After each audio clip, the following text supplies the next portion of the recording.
Everyone. आज हम अपने ज्योग्राफी के थर्ड पार्ट के अंतर्गत भारत के भू आकृतिक प्रदेश के बारे में अध्ययन करेंगे, यानी भारत की भौगोलिक संरचना के ऊपर किस प्रकार की आकृतियाँ पाई जाती हैं। तो चलिए हम देखते हैं। भारतीय उपमहाद्वीप की वर्तमान भूवैज्ञानिक संरचना व इसके क्रियाशील भू आकृति प्रक्रम मुख्यतः अंतर्जनित व बहिर्जनित बलों तथा प्लेट के क्षैतिज संचरण की अंतःक्रिया के परिणाम स्वरूप अस्तित्व में आए। यानी भारत की जो भू आकृतिक संरचनाएं हैं उनकी उत्पत्ति का जो कारण बताया गया वह तीन है। पहला है अंतर्जनित यानी अंदर की ओर लगने वाला बल, दूसरा है बहिर्जनित यानी पृथ्वी की सतह पर लगने वाला बल, और तीसरा है प्लेट के क्षैतिज संचरण यानी प्लेटों का जो है क्षैतिज संचरण मतलब बढ़ना, अपने मूल स्थिति से आगे की ओर बढ़ना या दाएं बाएं बढ़ना, मतलब अपनी मूल स्थिति से किसी भी दिशा में आगे की ओर बढ़ना, ये है संचरण का मतलब। भूवैज्ञानिक संरचना व शैल समूह की भिन्नता के आधार पर भारत को तीन भूवैज्ञानिक खंडों में विभाजित किया जाता है। यह विभाजन भौतिक लक्षणों पर आधारित है। भौतिक लक्षण मतलब ऐसा लक्षण जो हमें स्पष्ट दिखाई पड़ता है, मतलब जिसका आकार प्रकार हमें दिखाई पड़ता है। तो ये तीन कौन से हैं? तो पहला है प्रायद्वीपीय खंड, मतलब भारत की ऐसी स्थिति जो पानी से तीनों ओर से लगा हुआ है, यानी ऐसा भूस्थल खंड जो सागरी सीमा या फिर किसी प्रकार की जलीय सीमा से अपनी बाउंड्री रखता है, तो उसको प्रायद्वीपीय खंड बोलेंगे, जैसे भारत का दक्षिणी भाग। दूसरा है हिमालय और अन्य अतिरिक्त प्रायद्वीपीय पर्वतमालाएं। तीसरा है सिंधु गंगा ब्रह्मपुत्र मैदान। तो सिंधु गंगा ब्रह्मपुत्र मैदान क्यों कहा गया है? क्योंकि इन नदियों के कारण जो मैदान का विकास हुआ उससे ही बोला गया सिंधु गंगा ब्रह्मपुत्र मैदान। भारत के कुल क्षेत्रफल का लगभग 11% भूभाग पर्वतीय, 18% पहाड़ीय, 20% पठारी, शेष 43% भूभाग मैदानी है। तो हमें यहाँ क्या देखना पड़ेगा कि जो चार मोटा डिवाइडेशन किया गया है उसमें पहला है भूभाग पर्वतीय, यानी पर्वत वो होते हैं जिनकी ऊंचाई बहुत ज़्यादा होती है। पहाड़ियाँ वह होती हैं जिनकी ऊंचाई जो है पर्वत से थोड़ी कम होती है। पठारी आप जानते हैं जब पर्वतों का घिसाव हो जाता है ना, अपरदन हो जाता है, तो वो पठार बन जाता है, यानी उसकी जो चोटी वाली हिस्सा होता है वो समतल हो जाती है। हालांकि उभार फिर भी बरकरार रहता है, उसे ही बोलते हैं पठार। और शेष 43% भूभाग है वो मैदानी भाग है। तो यहाँ पे इसका क्रम पूछ सकता है और कई बार हमें मैचिंग में भी पूछ सकता है कि पर्वतीय प्रदेश कितना % है और पहाड़ी % कितना है, पठारी कितना है और मैदानी कितना है। और कई बार क्रम पूछ सकता है कि सबसे ज़्यादा क्या है, यानी सबसे ज़्यादा मैदानी है, उसके बाद पठारी है, उसके बाद पहाड़ी है और सबसे लास्ट में पर्वतीय है। भू आकृतियाँ किसी स्थान की भू आकृति उसकी संरचना, प्रकृति और विकास की अवस्था का परिणाम है। भारत को कुल 6 भू आकृतिक प्रदेशों में विभाजित किया गया है। पहला है उत्तर तथा उत्तर पूर्वी पर्वतमाला, यानी भारत के जो नॉर्थ में मिलती हैं पर्वतमाला है वो, और जो नॉर्थ ईस्ट में मिलती हैं वो। उत्तर भारत का मैदान दूसरा है, तीसरा है प्रायद्वीपीय पठार, चौथा है भारतीय मरुस्थल और पांचवा है तटीय मैदान और छठा है द्वीपीय समूह। यहाँ पे देखिए जो ये भारतीय मरुस्थल, जैसे हम थार का मरुस्थल देखते हैं ना राजस्थान में, तटीय मैदान जैसे कि हम कोरोमंडल तट, मालाबार तट देते हैं, और द्वीपीय समूह मतलब जैसे अंडमान निकोबार और लक्षद्वीप, ये सब द्वीपीय समूह के अंतर्गत आते हैं। और उत्तर भारत का मैदान जिसमें हम मैदानी भाग को देखते हैं, जैसे जिसके अंतर्गत कई राज्य आते हैं, जैसे कि उत्तर प्रदेश, मध्य प्रदेश, मतलब जहाँ भी मैदानी भाग पाया जाता है। और पर्वत तो आपको पता ही होगा कि जो ऊपर वाला सेक्शन है, नॉर्थ सेक्शन है भारत का, वहाँ पे जैसे हिमालय पर्वत है ना, उसका विस्तार जो है कि हमारा लद्दाख से लेते हुए जो है कि वो नॉर्थ ईस्ट यानी कि अरुणाचल वगैरह तक पाया जाता है छुटपुट। तो वो सारा इसके अंतर्गत शामिल किया गया है कि उत्तर और उत्तर पूर्वी पर्वतमाला। चलिए, हिमालय पर्वत का निर्माण कैसे हुआ? तो यानी वो हिमालय का जो निर्माण हुआ वो किस कारण से हुआ?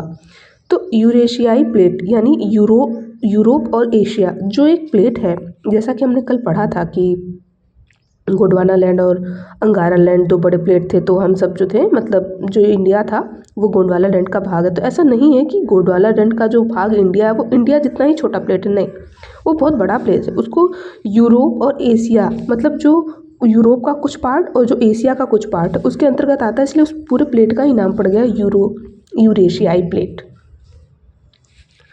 अंगारा लैंड और भारतीय प्लेट के टकराने से, यानी कि जो दोनों प्लेटें थी उनके आपस में टकराने के कारण ही जो है वो हिमालय पर्वत का निर्माण होता है।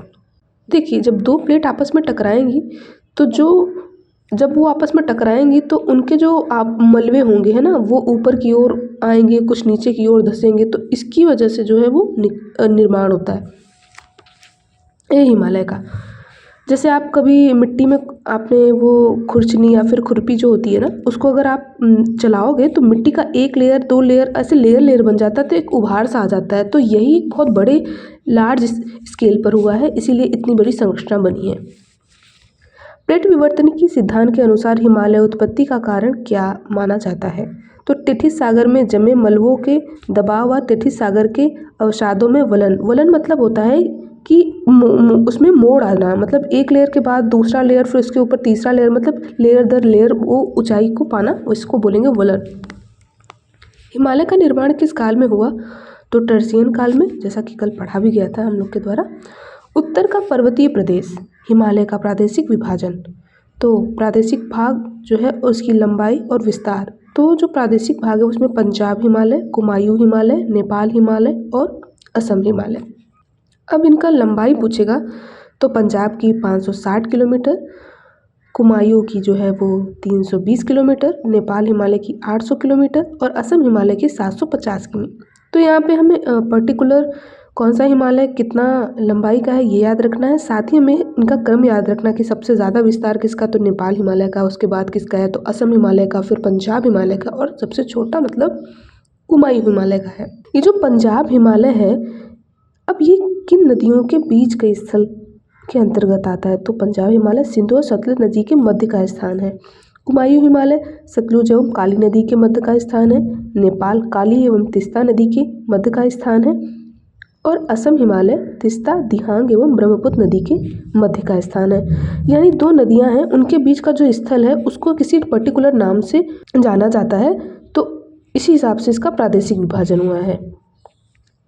चलिए, तो आपको यहाँ क्या याद रखना है, पंजाब हिमालय जो है वो किन दो नदियों के बीच का है, सिंधु सतलज, कुमायूं सतलुज। देखिए आप यहाँ पे क्रम देखेंगे, सबसे पहले स्टार्ट होता है सिंधु से, उसके बाद सतलज आता है, फिर दूसरे क्रम में क्या होता है सतलज आ जाता है, फिर एक और नदी काली, फिर तीसरे क्रम में काली नदी और एक तिस्ता, फिर इसी तरह तिस्ता और एक ब्रह्मपुत्र। स्टार्टिंग सिंधु से, लास्ट ब्रह्मपुत्र से, सिंधु सतलुज, सतलुज काली, काली तिस्ता, तिस्ता ब्रह्मपुत्र। पंजाब, कुमायूं, नेपाल और असम।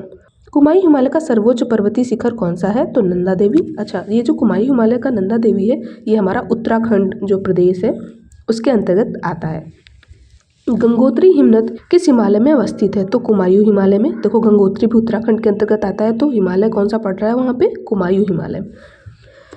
फूलों की घाटी, फूलों की घाटी जैसे कि उत्तराखंड को ही बोलते हैं, लेकिन यहाँ पे पूछ रहा है कि फूलों की घाटी की अवस्थिति मतलब लोकेशन कहाँ है एग्जैक्टली, तो वो कुमायूं हिमालय में। हिमालय का सर्वाधिक ऊंचा भाग विद्यमान है नेपाल हिमालय में, क्योंकि जो हमारा माउंट एवरेस्ट है वो नेपाल में पाया जाता है, जिसे नेपाल में गौहर माथा के नाम से भी जाना जाता है। तो हिमालय का सर्वाधिक ऊंचा भाग विद्यमान है वो नेपाल में, याद रखिएगा।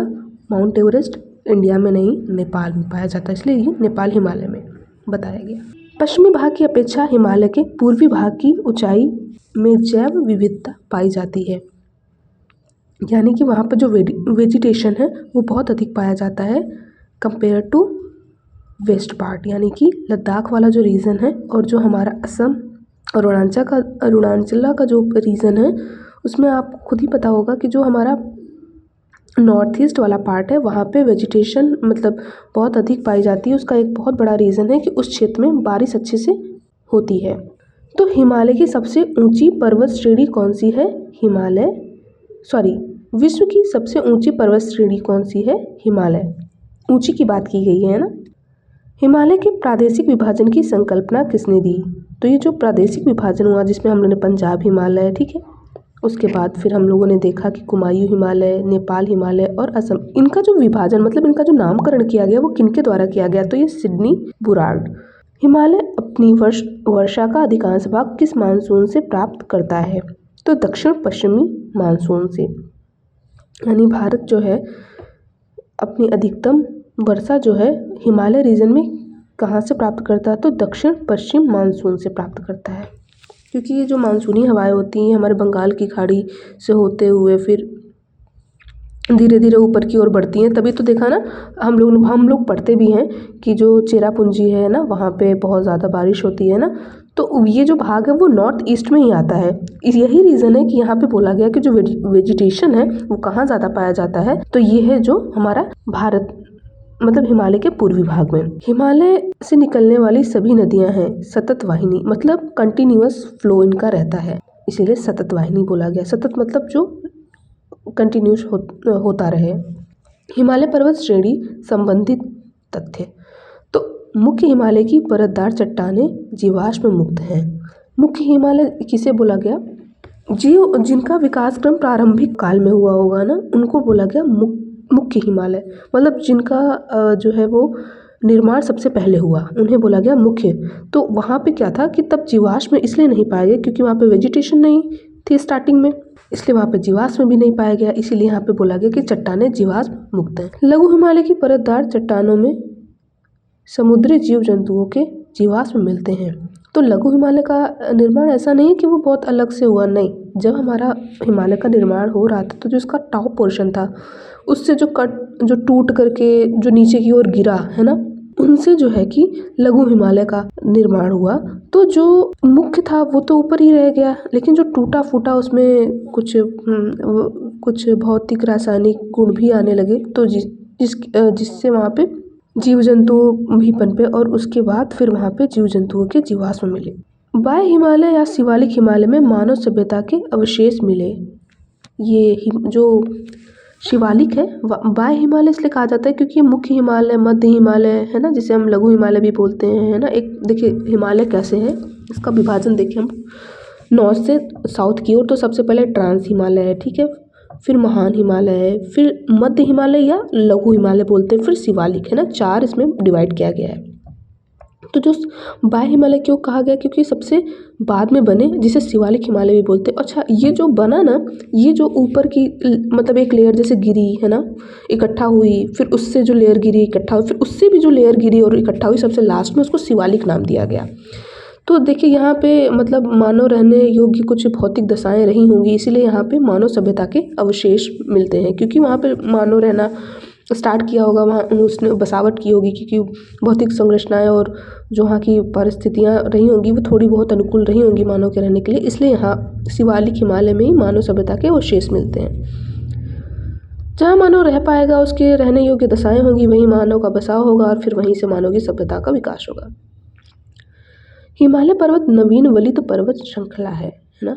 वलित मतलब जिसमें वलन की प्रक्रिया हो रही है, डिपोजिशन जिसमें चल रहा है, तो इसीलिए वो नवीन है और वलित भी है।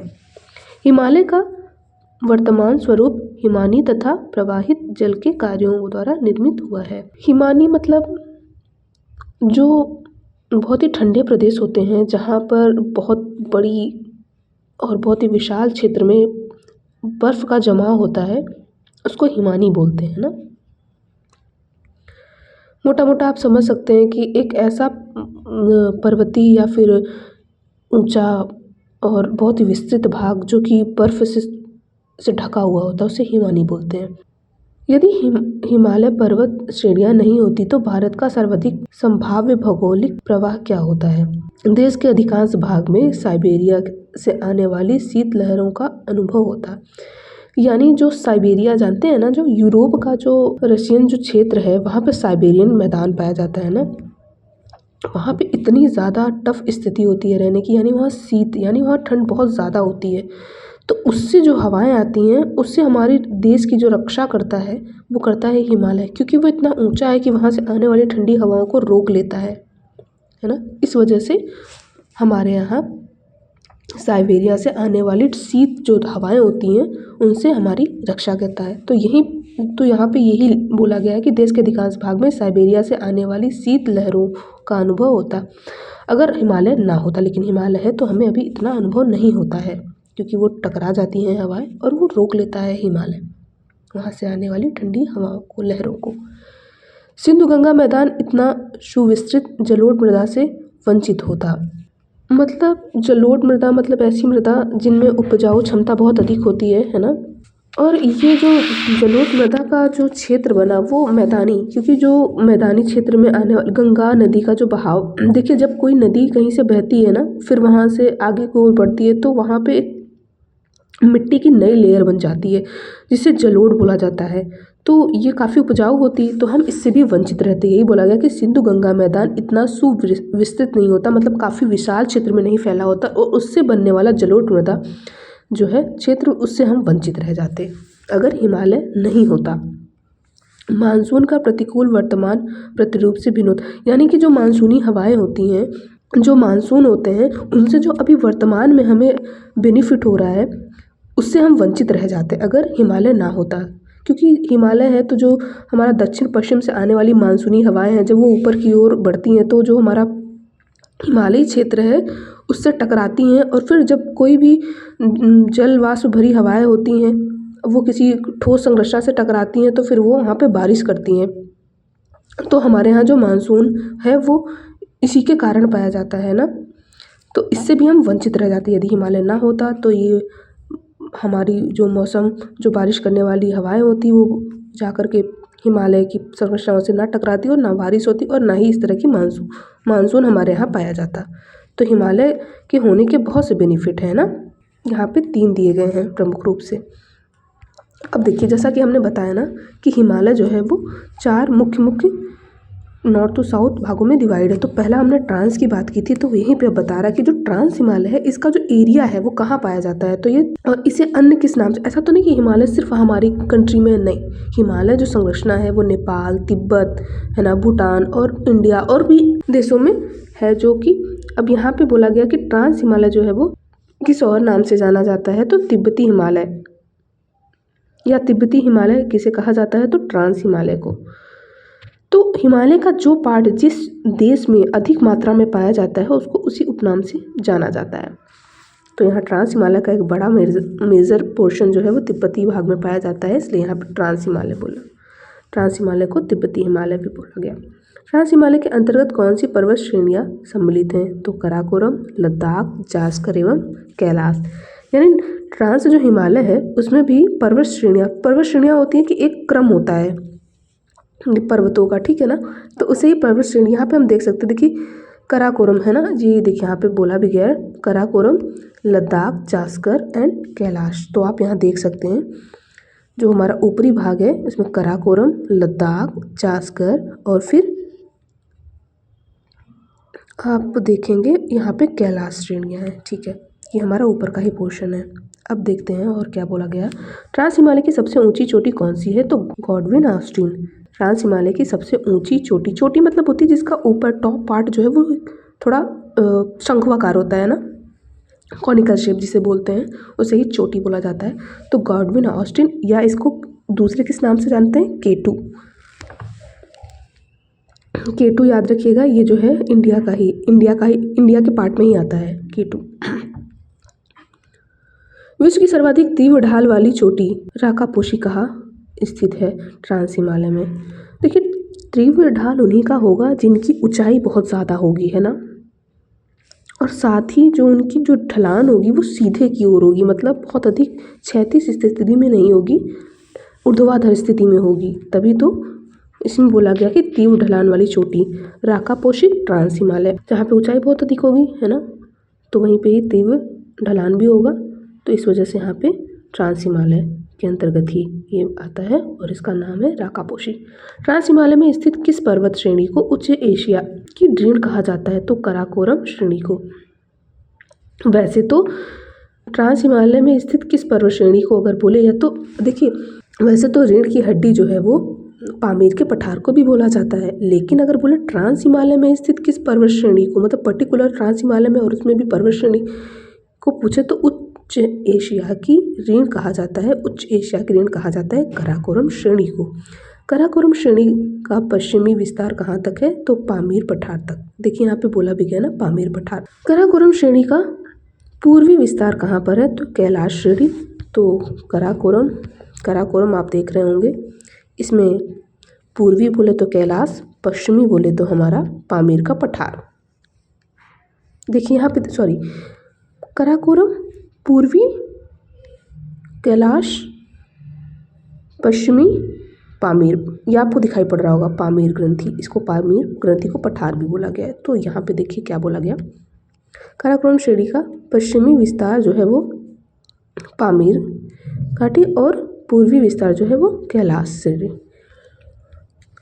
ट्रांस हिमालय वृहद हिमालय से किस संरचना द्वारा अलग होता, मतलब जो हिमालय का लंबवत जो 4 विभाजन के अंतर्गत देखा गया, तो अब ये बोला जा रहा है कि जैसे कहीं से तो वो डिफरेंस रखता होगा, है ना, कि ट्रांस हिमालय और वृहद हिमालय को अब किस रीजन से उसको डिफरेंस प्रदान की गई है और वो कौन सी संरचना है जहाँ से इन दोनों को डिफरेंस के आधार पर अलग अलग नाम दिया गया, तो वो पूछा गया है इंडस सांगपो सचर जोन।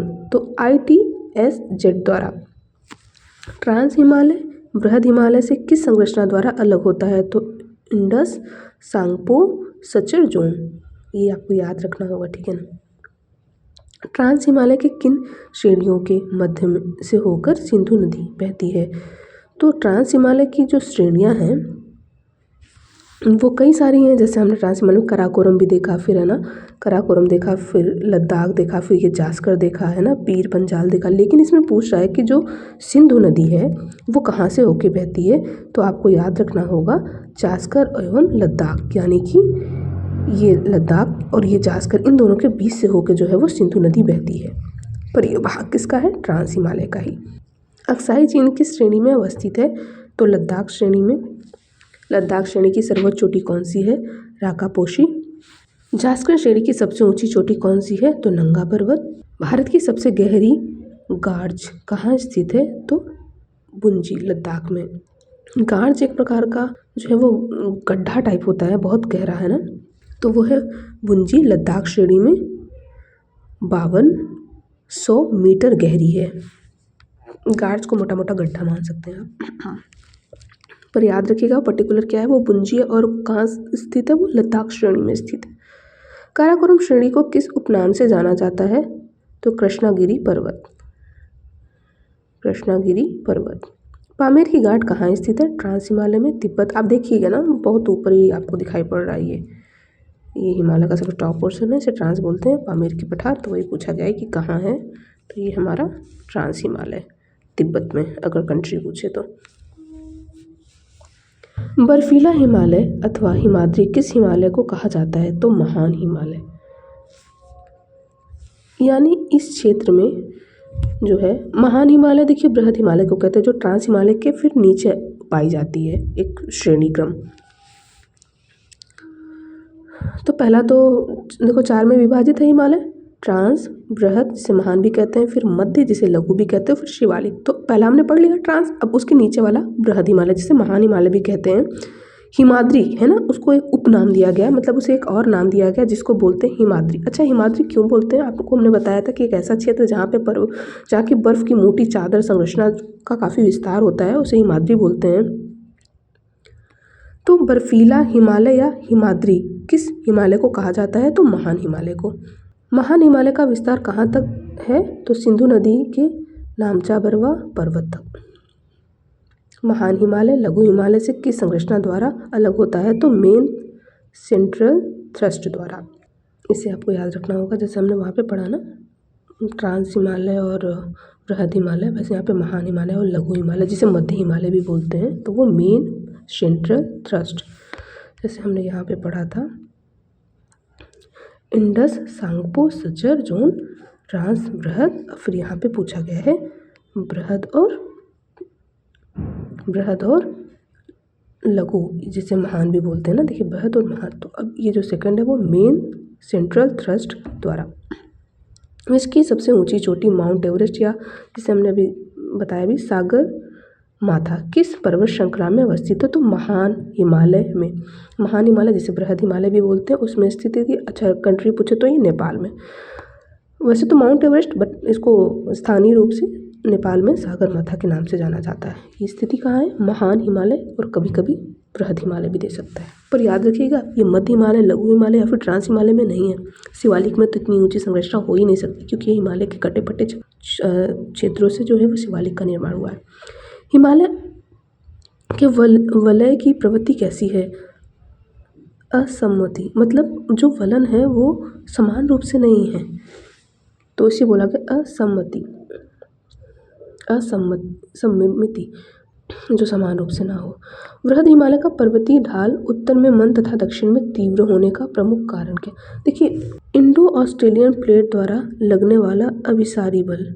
तो बृहद हिमालय जिसे हम महान हिमालय भी बोलते हैं का पर्वतीय ढाल उत्तर में मंद तथा दक्षिण में तीव्र होने का कारण जो है वो इंडो ऑस्ट्रेलियन प्लेट द्वारा लगने वाला अभिसारी बल।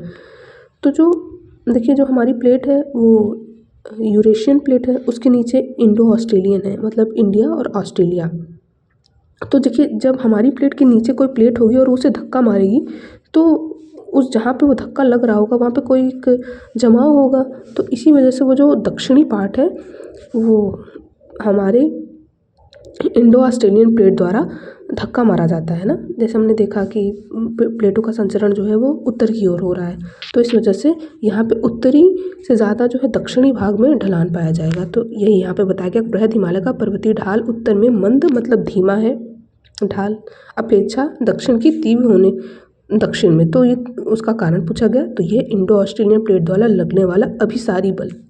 अपसारी होता है बाहर की ओर लगने वाला और अभिसारी होता है अंदर की ओर लगने वाला। बृहद हिमालय काटकर बहने वाली पूर्ववर्ती नदियाँ कौन सी हैं? मतलब पूर्ववर्ती मतलब पहले, है ना। तो सिंधु, ब्रह्मपुत्र एवं अलकनंदा। हिमालय में पाई जाने वाली प्रमुख चोटियाँ, तो प्रमुख चोटियाँ हैं उनकी ऊंचाई है और उनकी अवस्थिति है। तो यहाँ पे कई बार ऊंचाई के क्रम के आधार पर पूछ लेता है, कई बार चोटियों को कंट्री से मिलाने के आधार पर पूछ लेता है, कई बार पर्टिकुलर उनकी ऊंचाई पूछ लेता है। तो आपको तीनों तरीके से याद रखना होगा। सबसे ऊंची जो है माउंट एवरेस्ट है जो कि 8,848.86 है। कहीं कहीं ये हमारा 8,850 भी है NCERTs में, ठीक है ना। पर काफ़ी टाइम से ये जो है अपडेट नहीं हुआ है, तो यहाँ पे 8,848 ये रखिएगा। और अगर ऑप्शन में 8,850 है तो आप उसे भी टिक कर सकते हैं। तो ये माउंट एवरेस्ट नेपाल, ऊंचाई 8,848। गॉडविन ऑस्टिन जिसे K2 बोलते हैं, इसकी जो अवस्थिति है वो हमारे भारत में है और वो भी कहाँ? POK में। इसकी ऊंचाई है 8,611 किलोमीटर। कंचनजंगा 8,598 भारत ऑब्लिक नेपाल, यानी ये जो कंचनजंगा का विस्तार है ये भारत और कुछ भाग इसका नेपाल में भी पाया जाता है। मकालू 8,481 जो कि नेपाल में है। धौलागिरी 8,172 जो कि नेपाल में है। नंगा पर्वत जो कि उत्तराखंड में पाया जाता है तो 8,126 भारत में है। अन्नपूर्णा 8,078 जो कि नेपाल में है। नंदा देवी 7,817 भारत में है। नामचा बरवा 7,756 तिब्बत में है। केदारनाथ 6,945 जो कि भारत में है। तो mount Everest Nepal, Godwin Austen या K2 POK भारत, कंचनजंगा भारत नेपाल, मकालू नेपाल, धौलागिरी नेपाल, नंगा पर्वत भारत, अन्नपूर्णा नेपाल, नंदा देवी भारत, नामचा बरवा तिब्बत। आपको यहाँ पे कंफ्यूज कर सकता है, नामचा बरवा को नेपाल में दे सकता, बट याद रखिएगा नामचा बरवा, देखिए बरवा में ब आ रहा है और तिब्बत में भी ब आ रहा है, तो आप इससे थोड़ा सा कनेक्ट कर सकते हैं कि नामचा बरवा तिब्बत। केदारनाथ भारत, केदारनाथ तो बहुत ही नोन है, आप इसे गलत नहीं कर सकते। एवरेस्ट, मकालू, अन्नपूर्णा तथा कंचनजंगा चोटियों में से सबसे पूर्व में स्थित चोटी कौन सी है? कंचनजंगा। तो इसमें देखिए कई बार ना पर्वतों का उत्तर से दक्षिण क्रम, दक्षिण से उत्तर क्रम, पूरब से पश्चिम क्रम, पश्चिम से पूर्व क्रम भी पूछता है। तो यहाँ पे वही पूछा गया है कि एवरेस्ट, मकालू, अन्नपूर्णा तथा कंचनजंगा चोटियों में से सबसे पूर्व में स्थित चोटी कौन सी है? तो कंचनजंगा है। हिमालय की संरचना समांतर वलय श्रेणियों से हुई है। इनमें से प्राचीनतम श्रेणी कौन सी है? तो बृहद हिमालय श्रेणी। सबसे पहले जो था वो हमारा ट्रांस था, ठीक है ना, लेकिन उसके बाद जो बनी समांतर वलन वो बृहद हिमालय है। यहाँ याद रखिएगा, आपको ट्रांस नहीं लिखना है ना, ट्रांस तो मूल था, उसके बाद जो बने उसको समांतर और वलन है ना, तो वो बृहद हिमालय श्रेणी है। लघु या मध्य हिमालय श्रेणी, ये तीसरा है विभाजन जो हमारे नॉर्थ से साउथ की ओर हिमालय का विभाजन देख रहे थे। चार मोटे मोटे में ट्रांस, मध्य या जिसे बृहद कहते हैं, अब लघु ये तीसरा है और इसे मध्य हिमालय भी बोलते हैं। महान हिमालय के दक्षिण में स्थित श्रृंखला को क्या कहा जाता है? तो लघु या मध्य हिमालय। लघु हिमालय की सबसे लंबी पर्वत श्रृंखला कौन सी है? तो पीर पंजाल। ये आपको देख सकते हैं आप, सबसे नीचे देखिए पीर पंजाल। तो ये किसका भाग है? ये लघु हिमालय का है।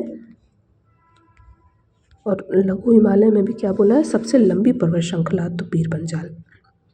हिमालय की कौन सी श्रेणी सर्वाधिक चौड़ी है? तो लघु हिमालय। सबसे चौड़ी की बात करें तो लघु हिमालय। अटल टनल किस पर्वत श्रृंखला में अवस्थित है? तो पूर्वी पीर पंजाल श्रृंखला।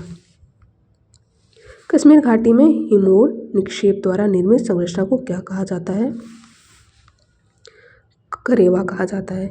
तो करेवा कुछ और नहीं है, ये जो हमारा हिम क्षेत्र होता है, वहाँ पे जो बनने वाले मैदान होते हैं उसे करेवा बोला जाता है। तो जो कश्मीर घाटी में हिमोर यानी हिम द्वारा निर्मित संरचना, जैसे हमने देखा कि नदियों से जो मैदान बन जाते हैं ना, तो वैसे हिमोर निक्षेप मतलब हिमोर द्वारा इकट्ठा की गई है ना जो संरचना होगी, उससे बोला जाता है करेवा। ये एक प्रकार का पर्वतीय क्षेत्र में पाया जाने वाला मैदान होता है। और याद रखिएगा, करेवा में केसर की खेती सबसे ज़्यादा होती है, इसीलिए जो केसर की पैदावार होती है वो हमारी कश्मीर में सबसे ज़्यादा मानी जाती है, क्योंकि वहाँ पे जो हिमोर द्वारा निर्मित संरचना होती है जिसे करेवा बोलते हैं, वो एक ऐसी विशेषता रखती है कि वहाँ पे केसर की पैदावार अधिक होती है, क्योंकि केसर की पैदावार के लिए एक बहुत ही कूल जो है वो एटमॉस्फेयर पाया होना ज़रूरी रहता है, जो कि वहाँ पे उपलब्ध होता है। लघु हिमालय श्रेणी को किस अन्य नाम से भी जाना जाता है? तो महाभारत श्रेणी या हिमाचल श्रेणी। तो देखिए, और भी उपनाम हमने ऊपर देखे हैं ना, जैसे कि मध्य हिमालय है ना, महान हिमालय जैसे बृहद हिमालय, उसको उपनाम दिया गया था हिमाद्री, है ना। वैसे यहाँ पे लघु हिमालय को भी उपनाम दिया गया, जिसे बोलते हैं महाभारत श्रेणी या फिर हिमाचल श्रेणी। लघु हिमालय कहाँ अवस्थित है? तो शिवालिक और महान हिमालय के मध्य में। शिवालिक सबसे नीचे से है ना, और महान जो कि टॉप सेकंड था वो, अब उन दोनों के बीच में क्या पाया जा रहा है? मध्य, इसीलिए बोला गया कि मध्य हिमालय कहाँ अवस्थित है। तो नीचे से वो शिवालिक और ऊपर से सेकंड टॉप महान हिमालय के मध्य में। किन दो पर्वत श्रेणियों के मध्य कश्मीर घाटी स्थित है? तो बृहद हिमालय और पीर पंजाल के मध्य। याद रखिएगा, लघु मत लिखिएगा, बृहद जिसे महान भी कहते हैं, और पीर पंजाल जो कि लघु हिमालय श्रेणी का अंश है के मध्य में है। अब आगे बढ़ते हैं। लघु हिमालय का पश्चिम से पूर्वी श्रेणियों में विभाजन। तो जो लघु हिमालय है उसमें भी कई श्रेणियां पाई जाती हैं, तो अब उनका पश्चिम से पूर्व का क्रम पूछा गया है। तो आइए हम देखते हैं। पीर पंजाल श्रेणी जो कि जम्मू कश्मीर में है, धौलाधर श्रेणी जो कि हिमाचल प्रदेश में है, मसूर श्रेणी जो कि उत्तराखंड में है, और महाभारत श्रेणी जो कि नेपाल में। जैसे हमने वहाँ पे पढ़ा था ना, काराकोरम, जास्कर है ना, लद्दाख है ना, वैसे यहाँ पे लघु हिमालय के अंतर्गत है पीर पंजाल श्रेणी, धौलाधर श्रेणी, मसूरी श्रेणी और महाभारत श्रेणी। अब पीर पंजाल को मिलाने को दे सकता तो वो जम्मू कश्मीर में है, धौलाधर श्रेणी जो है वो हिमाचल प्रदेश में है, मसूरी श्रेणी जो है उत्तराखंड में है, और महाभारत श्रेणी नेपाल में है। पीर पंजाल के दक्षिण में अवस्थित पर्वतीय क्षेत्र कौन सा है? धौलाधर। पीर पंजाल एवं बनिहाल दर्रा किस पर्वत श्रेणी में स्थित है? तो पीर पंजाल श्रेणी में। ये जैसे दो पर्वतीय क्षेत्र हैं, उनके बीच का जो रास्ता होता है ना, उसको दर्रा बोलते हैं। अगर वही थोड़ा समतल पाया जाता है और थोड़ा क्षैतिज रूप से थोड़ा ज़्यादा मतलब विस्तारित होता है, तो उसे घाटी बोल देते हैं कम। और दर्रा जो है उसका थोड़ा सकरा भाग होता है ना, और दो पर्वतीय क्षेत्र के बीच में एक प्रकार का रास्ता होता है। तो पीर पंजाल एवं बनिहाल दर्रा किस पर्वत श्रेणी में स्थित है? तो पीर पंजाल श्रेणी में। शिमला नगर किस पर्वत श्रेणी पर स्थित है? तो धौलाधर श्रेणी पर। लघु हिमालय ढाल पर छोटे छोटे घास के मैदानों को कश्मीर तथा उत्तराखंड क्रमशः किन नामों से जाना जाता है? तो जो लघु हिमालय का जो ढलान है वहाँ पे मैदान पाए जाते हैं, है ना, छोटे छोटे मैदान पाए जाते हैं। उन मैदानों को कुछ नामों से जाना जाता है। तो जो कश्मीर में पाया जाता है मैदान उसे मर्ग बोलते हैं, और जो उत्तराखंड में पाया जाता है उसे बुग्याल बोलते हैं, जिसको एक अलग नाम पयार से भी जाना जाता है। तो मर्ग कश्मीर में, बुग्याल जो है वो उत्तराखंड में। भारत के प्रसिद्ध स्वास्थ्यवर्धक पर्यटक तथा पर्यटन स्थल जैसे शिमला, मसूरी, नैनीताल, राखीखेड़ आदि का कहाँ अवस्थित है? तो ये सब देखिए एक प्रकार से उत्तराखंड के अंतर्गत आते हैं, और जो उत्तराखंड का एक काफ़ी बड़ा विस्तार है वो लघु हिमालय व शिवालिक श्रेणियों के मध्य। भारत के प्रसिद्ध स्वास्थ्यवर्धक पर्यटन स्थल जैसे शिमला, मसूरी, नैनीताल, राखीखेड़ा आदि कहाँ अवस्थित है? तो लघु हिमालय व शिवालिक हिमालय श्रेणी के मध्य। मध्य हिमालय की औसत ऊंचाई लगभग कितनी है? 3700 से लेकर 4500 मीटर तक। काठमांडू घाटी हिमालय के किस भाग में स्थित है? मध्य तथा महान हिमालय के बीच में काठमांडू घाटी, ठीक है ना। कश्मीर घाटी, लाहौल स्पीति, कुल्लू एवं कांगड़ा घाटियाँ कहाँ अवस्थित हैं? बृहद एवं लघु हिमालय के मध्य में। हिमालय में मुख्य सीमांत भ्रंश MBT किसको पृथक करता है? तो मध्य हिमालय को शिवालिक श्रेणी से। भ्रंश एक प्रकार का कटा छटा भाग होता है, ठीक है ना। तो हिमालय में मुख्य सीमांत भ्रंश मतलब ऐसा भ्रंश जो सीमांत है ना, दोनों की सीमाओं पर। तो हिमालय के मुख्य सीमांत भ्रंश किसको पृथक करता है? तो वो मध्य हिमालय को शिवालिक से। शिवालिक जो सबसे लास्ट में था, मतलब सबसे साउथ में हिमालय का जो डिवाइडेशन था उसको शिवालिक बोलते हैं। उसको वाह मतलब बाहर की ओर, तो ये सबसे साउथ में है, सबसे नीचे बाहर की ओर, क्योंकि इसके बाद फिर मैदान पाए जाते हैं, इसीलिए इसको वाह हिमालय बोलते हैं।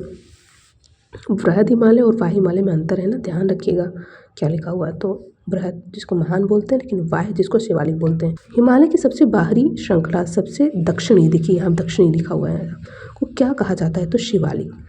अच्छा, इससे क्वेश्चन भी बनते हैं काफ़ी। हिमालय की नवीनतम पर्वत श्रेणी कौन सी है? देखिए नवीनतम इसलिए कहा गया क्योंकि ये सबसे बाद में बनी हुई है ना, तब ये सबसे साउदर्न में है हिमालय संरचना के, इसीलिए इसको नवीन भी बोला गया। जो सबसे बाद में बना होगा सबसे नया होगा ना, इसीलिए। शिवालिक श्रेणी, हिमालय के किस भाग में सबसे गहन परत अपर्दन है? हिमालय के किस भाग में सबसे गहन अपर्दन है? तो शिवालिक उपान। शिवालिक श्रेणियों की औसत ऊंचाई कितनी है? तो 900 से लेकर 1200 मीटर। एवरेज का मतलब होता है कि उससे ज़्यादा और उससे कम भी कहीं कहीं मिल सकता है, लेकिन ओवरऑल जो उसका एवरेज है वो 900 से 1200 मीटर। जैसे यहाँ पे हमने देखा है कि मध्य हिमालय की औसत ऊंचाई 3700 से लेकर 4500। देखिए ये सबसे बाद में बना और सबसे मतलब कम ऊंचाई का, क्योंकि देखिए अपर्दन जब होगा चीज़ें गिरेंगी तो एक बहुत टॉप चीज़ है, फिर उससे कुछ कम जो उसका ऊपरी भाग गिरा है ना वो ऊँचा होगा, फिर उससे जो कम ऊपरी भाग होगा वो गिरेगा ना, जो सबसे लास्ट में जो गिरा है ना वो कम ऊंचा होगा, जाहिर सी बात है। इसीलिए इसको यहाँ पे देखेंगे कि ऊंचाई सबसे कम है कि 900 से लेकर 1200 मीटर। हिमालय उत्पत्ति का प्रमुख कारण क्या है? अवसादों का निक्षेपण। अवसाद देखिए यहाँ पे आपको समझ में आएगा। अवसाद मतलब क्या होता है? कोई ऐसी चीज़ जो मूल चीज़ से हट करके कहीं गिर गई और इकट्ठा हो गई। निक्षेपण मतलब इकट्ठा होना, अवसाद मतलब उसकी कुछ मूल संरचना से गिरी हुई इकट्ठा हुई संरचना, अवसाद। तथा उनमें वलन, मतलब देखिए अवसाद तो है, पर देखिए जब कोई चीज़ किसी बड़ी और ऊंची चीज़ से टूट कर गिरी तो ऐसा नहीं कि एक बार में वो बहुत सारी गिरी और एक ही संरचना बनी और बस वही बन के रह गई, नहीं। वो गिरी, फिर उसके बाद भी कोई चीज़ें गिर रही होंगी, तो जो गिरी फिर उसके ऊपर जो गिर रही है, फिर उसके ऊपर थोड़ा सा होगा। तो इस प्रकार से एक बार में एक चीज़ तो गिरी नहीं, धीरे धीरे गिर रही है, तो वही वलन हो रहा है। मतलब एक के ऊपर थोड़ा फिर थोड़ा फिर थोड़ा ऐसे बन रहा है, तो उसको वलन, इससे आप समझ सकते हैं। शिवालिक का विस्तार कहाँ तक है? पाकिस्तान के पोटवार बेसिन से असम के दिहांग। देखिए पोटवार जो है वो पाकिस्तान में है और असम जो है वो अपने इंडिया का भाग है, असम के दिहांग तक। तो पाकिस्तान के पोटवार और असम के दिहांग, इसका विस्तार है। शिवालिक के निचले भाग को क्या कहते हैं? तराई। अच्छा, ये जो शिवालिक का निचला भाग है, अब देखिए हिमालय तो है 4 भाग में है, ठीक है। शिवालिक उसका सबसे साउदर्न यानी सबसे निचला भाग है। अब उसके बाद जो है वो एक अलग भौतिक संरचना हमें दिखाई पड़ती है। जब वहाँ पे मैदान का जो है डेवलपमेंट दिखाई पड़ता है। लेकिन एकदम से जब उसके नीचे की बात पूछेगा कि शिवालिक के नीचे भाग को क्या कहते हैं, उसको तराई बोलेंगे। नदियों द्वारा जो है ना ये क्षेत्र का विकास होता है, तराई। कौन सी संरचना शिवालिक को भारत के उत्तरी मैदान से अलग करती है? तो हिमालयन फ्रंटल फास्ट। देखिए यहाँ पे हमने देखा था ऊपर, आपने देखा होगा कि ये देखिए ट्रांस हिमालय और वृहद हिमालय की संरचना द्वारा अलग, मतलब इन दोनों को अलग कौन करता है? Indus Tsangpo suture zone. फिर यहाँ पे हमने देखा कि महान हिमालय और लघु हिमालय को संरचना को कौन अलग करता? तो मेन सेंट्रल थ्रस्ट। इसी प्रकार यहाँ पे पूछा गया है कि शिवालिक कौन सी संरचना शिवालिक को भारत के उत्तरी मैदान से अलग करती? तो Himalayan frontal fault. Shivalik Himalaya तथा लघु हिमालय के मध्य स्थित लंबवत घाटी को किस नाम से जाना जाता है? तो दून व द्वार।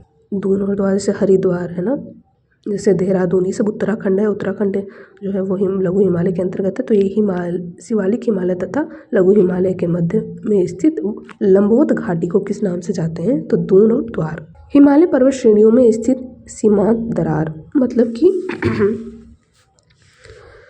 जो पर्वत श्रेणियां हैं उनकी जो सीमाएं हैं, उनकी जो सीढ़ियों में स्थित सीमांत दरार है, उनको कुछ नाम से जाना जाता है। मतलब जैसे होता है ना कि एक ही, मतलब जैसे कि एक ही लंबी संरचना के अंतर्गत कई सारे संरचनाएं, मतलब एक ही स्थल खंड के अंतर्गत कई सारी संरचनाएं बनी हैं। तो जब दो संरचनाएं आपस में अलग अलग होंगी तो उनको किसी नाम से जाना जाएगा। तो इसीलिए यहाँ पे बोला गया कि हिमालयन पर्वतीय श्रेणी में स्थित सीमांत दरार, तो उत्तर से दक्षिण क्रमशः है ना, तो मतलब नॉर्थ से साउथ की ओर। तो पहला जो है वो सिंधु सांगपो सचर क्षेत्र, उसके बाद है दक्षिण तिब्बती विगलन प्रणाली, फिर मुख्य केंद्रीय दरार व छेद, मुख्य परिसीमा दरार या छेद, फिर मुख्य सीमांत दरार या छेद।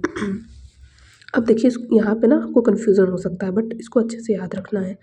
तो पहला तो उतना मतलब नहीं कन्फ्यूजिंग है, क्योंकि ये अलग ही दिखाई पड़ रहा है। सिंधु सांगपो सचर क्षेत्र, दक्षिण तिब्बती विगलन प्रणाली, मुख्य केंद्रीय दरार या छेद, मुख्य परिसीमा दरार या छेद। तो थर्ड पे केंद्रीय है, फोर्थ पे परिसीमा है, बाकी चीज़ें सेम है।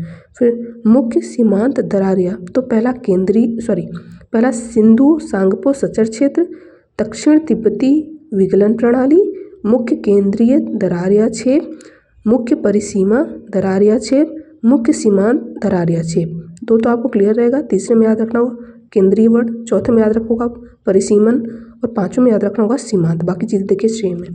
सो आई होप आपको ये वीडियो अच्छी लगी होगी, और आगे ही आपको इसका 4th पार्ट भी मिलेगा। So thank you so much. जैसा भी लगे आपको वीडियो, आपका कुछ सुझाव हो तो आप उसे भी दीजिएगा।